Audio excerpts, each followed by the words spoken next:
पाटलांना पत्रकारांनी दणका दिलाय। संजय दिना पाटलांच्या पत्रकार परिषदेवर बहिष्कार टाकलाय। पत्रकारांना शिवीगाळ धमकी देणाऱ्या संजय दिना पाटलांनी माफी मागण्यासाठी पत्रकार परिषद बोलावली होती, मात्र मुंबईतील समस्त वार्ताहरांनी या पत्रकार परिषदेवर बहिष्कार टाकला।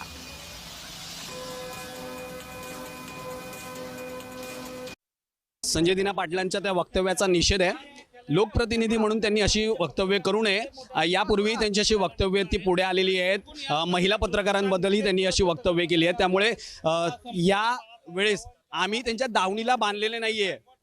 ही लोकशाही जिवंत आहे आणि त्याचा निषेध आहे। त्यांच्या पत्रकार परिषदेला आम्ही आज बॉयकॉट केलेलं आहे। लाखो लोकांनी संजय दिना पाटील यांना संसदेमध्ये पाठवले, कायदे बनवण्यासाठी पाठवले, कायदे बनवण्यासाठी पाठवले आणि कायदे बनवणारेच असे वक्तव्य करत असतील तर हे खूप शोकांतिक आहे। ते स्वतः वाय सिक्युरिटीमध्ये फिरतात आणि ते पत्रकारांना म्हणतात की तुम्हाला घरात घुसून मारू आणि एकंदर प्रश्न विचारू नका असं म्हणत आहेत।